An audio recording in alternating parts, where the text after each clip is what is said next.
Rob, moving on to yesterday's result, Proteas versus India result at Centurion, obviously made for some pretty ugly watching.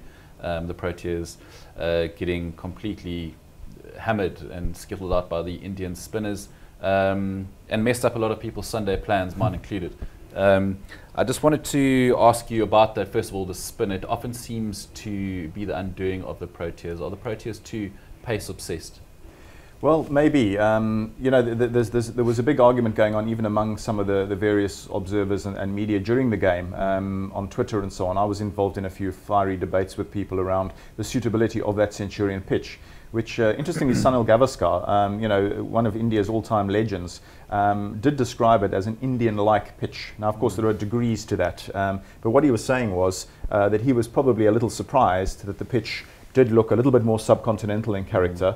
I don't think it was quite the belter that some people were calling it. And look, South Africa do have a little bit of a weakness, especially against any form of sort of mystery spin. Sometimes we have learned to play some of the more conventional, you know, a straight left arm spinner, for instance, a conventional off spinner. But when you get these wrist spinners, you know, deviously turning the ball both ways, floating one up, skidding one through, then we tend to, our legs go a little bit wobbly at the crease, and I'm afraid it was a very painful morning's cricket. I had a nasty feeling about the game based on what I'd seen from the previous match, and thinking that can this South African team really manage to regroup without a Faf du Plessis, without an AB de Villiers, one or two others who are not in the picture at the moment. They leave a huge chunk out of your batting lineup, and I'm not that confident about what lies beneath. I don't think we're developing enough batsmen at a good rate of knots to suggest that after 2019, for instance, which is when the next World Cup comes along, that we will be well equipped at this stage anyway. I know things can change, but the reserve cupboard doesn't look that great to me. I think the Momentum One Day Cup again showed up quite a few flaws in our domestic competition. I don't think there are enough really sort of heavy scoring young batsmen coming to the fore. I'm not sure if the pitches haven't helped. There's a lot of spotlight, as you said, around pitches in South Africa, some of which are losing the old identity for just having good pace and carry. They don't have to be sort of green mambas and seaming all over the show. That's not really what I think the Proteas are calling for. But I get the feeling that there's a little bit of dissension between the sort of the core players and staff in the Proteas camp and what CSA perhaps and the ground staff are offering then, you know, as the deck is laid out on match day. Garen, your thoughts? I mean, we probably shouldn't be that surprised that there's been a lot of focus on the pace attack with Otis Gibson as coach and, you know, his background.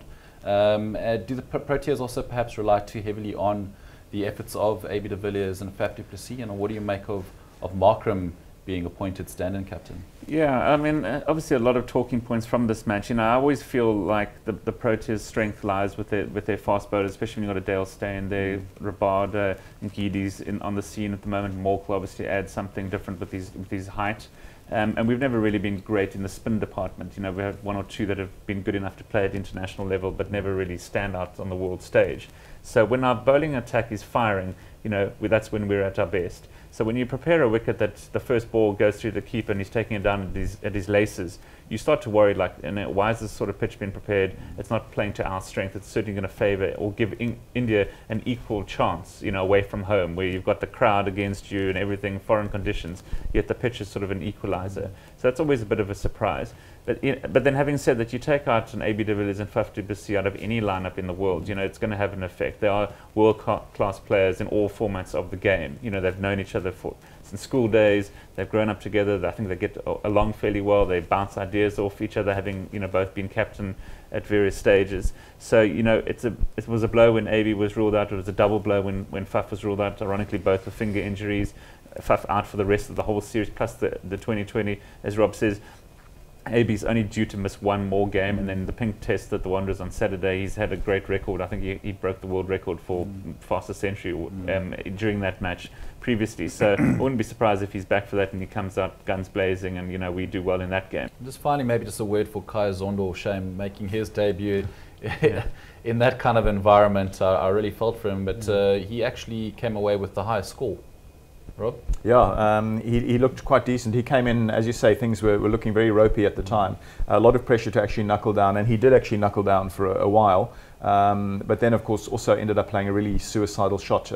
Why our batsmen were obsessively sort of holding out in the deep straight to fielders was beyond me, because we really needed to try to eke out, we needed to almost set mini targets and say, look, we're in a mess here, we need to sort of make 100 for 4, 150 for 5 or whatever, and then do it in periods to try and get up to a workable total of at least something sort of 210 or 220 plus. As it is, we found that we came nowhere near with that 118 all out, and it just seemed as though there was a little bit of a sort of a headless chicken syndrome, and I'm afraid Mr. Zondo also succumbed to that, but he wasn't the only one.